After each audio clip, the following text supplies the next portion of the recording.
Welcome to this new how-to. In this how-to we will configure our navigation system from our Cessna airplane. In this case it's Cessna Citation CJ4 for a flight from Seattle Airport to somewhere else in the US. We didn't find out, or we didn't determine to which location we're gonna fly. So let's go into the airplane and configure our flight to, in this case, an unknown destination. So let's see what the airplane says. So the airplane is partially started, as you can see. It's not completely started, so let's first do that. And there are two options. For those who are new to Flight Simulator, you can use the checklist. And the checklist for most airplanes is provided. For one airplane it might be a little bit longer than the other one. For this one it's pretty short, and you can simply click the page, which will show you an overview of the actions which you need to take. And the funny thing is that if you press the evaluation button, it will simply check everything for you and will wait for you to complete an action if, for example, you need to switch a button. In this case, we need to set the avionic master switch to dispatch.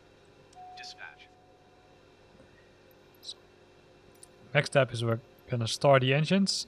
So you can either select the action and then press the icon and follow the instructions, or you can press the evaluation, which will also validate that you've performed the action and will bring you to the next action once needed. So let's have a look at the engine. So as you can see, or you might be able to see here, it's increasing. We need to wait till it's approximately at 20%. Which is not the case now. And then we will go to this one. We open the guard and we press the run button. I said we press the run button. It was already started for some reason. So let me double check. The other engine is not started yet. So we can do the same trick as we did with engine 1. We go to this view. Run is already set. So let's go to this view. We press the start button. And then we're gonna monitor the left screen. Let's see how far it is. It's increasing, as you can see. So here you can see, okay, the percentage of the engine being in startup phase, the temperature of the oil, the pressure. So engine 1 is also at 20. So now we can push the run button and we can close it, so we don't actually push the button and switch off the engines.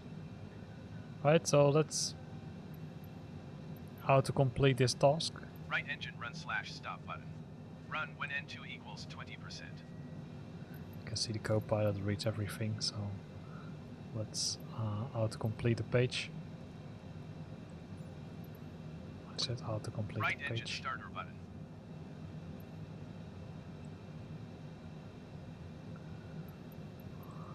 Force the switch. Then go to the last page, which means that we need to switch on the avionics and we need to switch on the lights. In this case, the beacon, right? And the strobe. So the beacon. If we would go outside of the airplane, we will see the lights burning, flashing. Parking brake, we will leave it for now because we're not gonna, let's say, leave. So, and here's the magic computer systems. There are two of them, the right one and the left one, as you can see.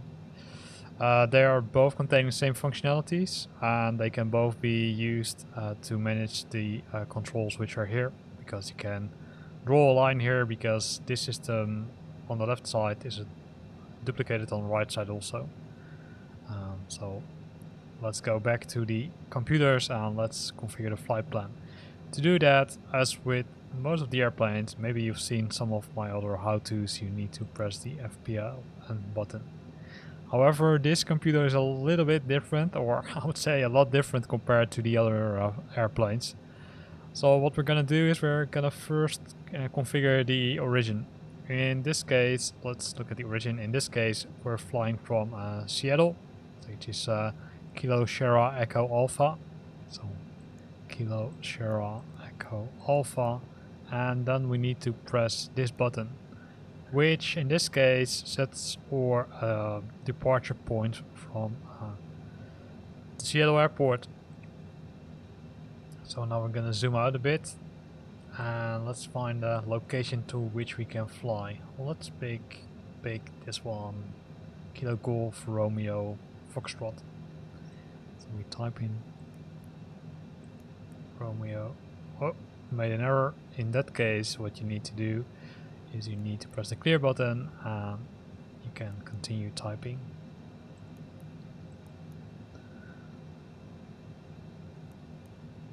So by doing this, we now have set our origin and destination. As you can see on the VFR map, it already drew a line here from Seattle to our unknown destination, Kilo Golf Romeo Foxtrot.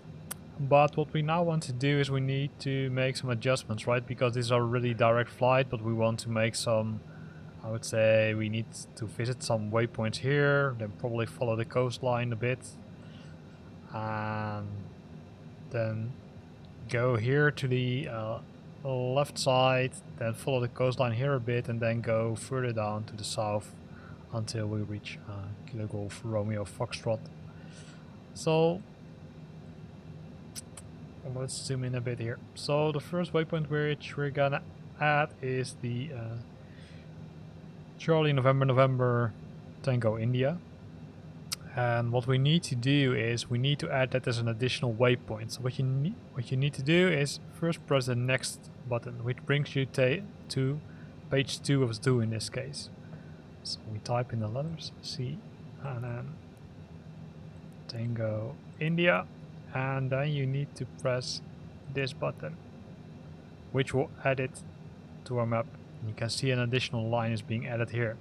You might ask yourself, hey, why isn't this line changing directly to this and then to the destination airport? Well, that will only happen once you hit the activate button. That's a little bit different compared to, for example, the Cessna, where it's directly being modified. In this case, we need to wait till the activate button is being pressed. So the next waypoint is November India Charlie Hotel Yankee. November India Charlie Hotel Yankee. We press the button here. Once we are at that waypoint, we will make, I would say, a line to following the coastline a bit to this one, to Victor Papa Bravo Papa Lima. So Victor Papa Bravo Papa Lima. We hit the third button again. So now we're here and we're gonna fly over the water. Let's go to Bravo Echo Papa Alpha Mike. Bravo Echo Papa Alpha Mike. We will hit the button here. So we've got one entry left on this page, but as you can see, it already added a new page for us, so that's cool, because we probably need some additional pages to configure the flight. So now we're here, so let's go to Alpha Romeo Victor Alpha Delta.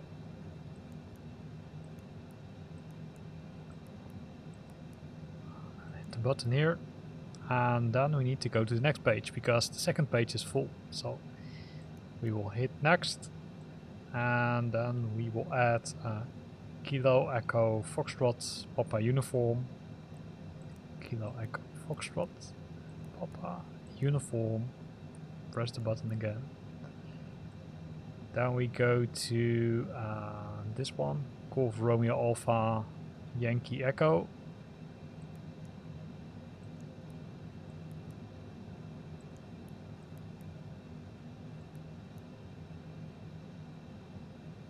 and then it asks us, hey, which waypoint do you want to select? And this becomes a little bit, I would say, more challenging compared to the Cessna, because with the Cessna you saw the indicator in which country the waypoint was located, while in this case it's not located with this computer. Maybe it's because it's an older system, I don't know. So let's try this one. I'm not sure if it's the correct one. Let's give it a try. We will see once we have added or once we've activated the flight plan. So after we visited Gray, we're going to this one. We can configure the Golf Uniform Tango Victor Echo also. Let's do that just for fun. Golf Uniform Tango Victor Echo, and then Zulu Alpha Papa Echo Bravo, and then we are at, I would say, our destination. So once you've added all the waypoints, you need to press the activate button. Once you press the activate button, sometimes it takes some time before it updates, at least that's my experience. We can see all the waypoints which we configured when we're pressing the legs button. So in the legs button we see all the waypoints which we have just added, so page 1 and page 2. So that's fine. I can press send, see if it works. Not yet. So what are the other options you can do with this computer? Well, there are some other options besides configuring the flight plans we just did. Just will show it to you like we just did, right? So that's cool.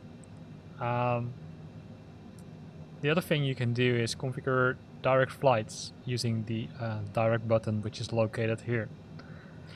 In the meantime, you can see that after we hit the exec button again, it has updated our flight, and as I already expected a bit, we selected the incorrect entry for that specific waypoint, right? So we now need to fly, I think, almost to the other side of the US. Let's see where it is. Ooh, it's even further. It's even not in the US, right? So probably need to reconfigure our flight plan and remove that entry, because that's not the correct one. So let's see if we can do that. So we need to remove, I think it was gray, so let's see, this one, clear.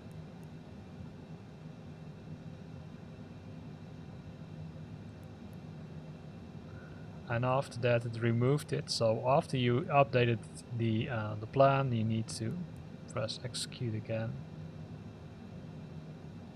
First activate and then execute, and that will update our flight plan. So you can see if you want to remove an entry, just go to the page, hit the clear button, and then select the waypoint which you want to remove. But again, there are some other options like the direct button. So what you can do is, using the direct button, you can configure a flight direct to something, right? So what it contains is, by default, is the waypoints which are already added to your flight plan. So now we take a nice route to the coastline, and then the coastline to the other coastline, and then at the end to the airport here. So Kilo Golf Romeo Foxtrot. But if you want to change that, you can also say, hey, I want to for example, add this waypoint directly, and if we hit activate and execute and go to a flight plan, didn't do what I wanted to do. So let me try again. Select desired waypoint. In this case, this one. Let's activate, execute. And now it has changed to our routes. You see? So now instead of flying from Seattle, we're flying from BPAM and then to KGRF. So using the direct button, you can do multiple things. Either you can set up a flight direct from another waypoint or to another waypoint. So let's change it back to Seattle.